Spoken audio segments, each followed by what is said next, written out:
Gator says, "Hey guys, been thinking between either an Arcam and Anthem AVR processor. Primary decision between or Dirac.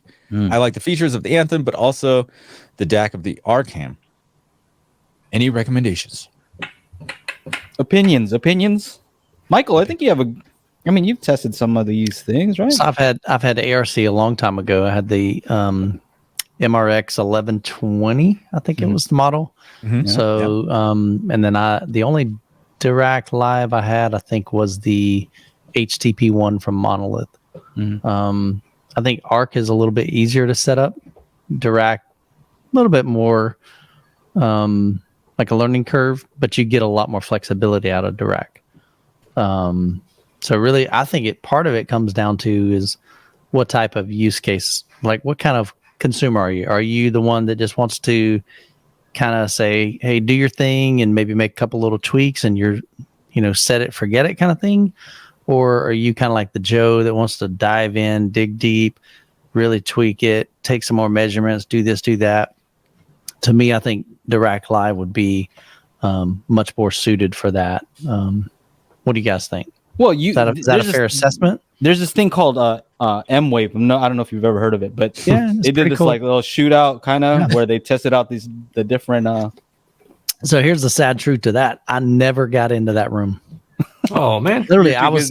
I mean, when you run the event, you don't get to be a part of the event. That's what's sad. Didn't I tell you? Make sure you have fun. Well, you had fun. Right? I did, but I just didn't get a chance to see the.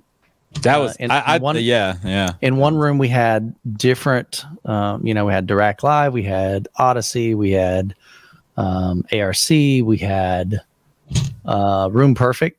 Mm-hmm. What was the consensus though on that? See again, I only talked to maybe 2 people, and the 2 people that I heard, they heard differences, no doubt. Mm-hmm. But I don't think that there was like a consensus that said this was awesome, this was okay, this kind of stunk, this didn't do as well. You put this whole test together and you didn't tally it up. Yeah, because it's not all the. So it's. Ryan is making because I even asked him today. I said, "Hey, have you done like any kind of write up?" He said, "I've been working on it, but he does a long, lengthy write up."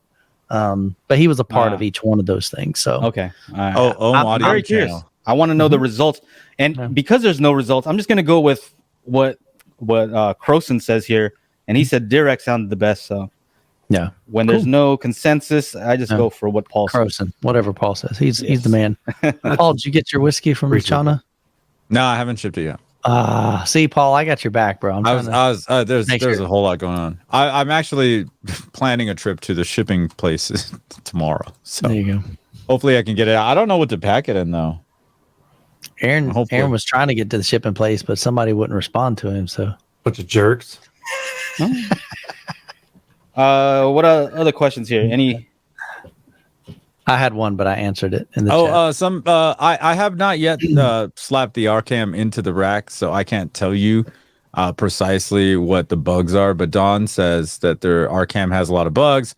Junior OG says, "Yep."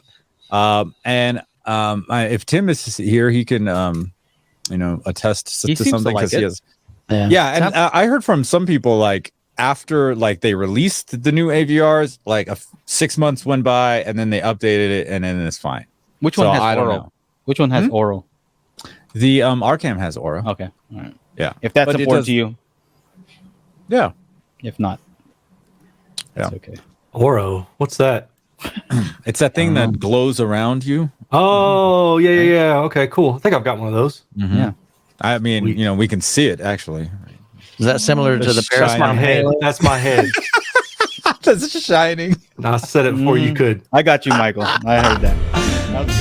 After every Monday podcast, we have an after show. If you're interested in joining us, go to patreon.com/daily HiFi.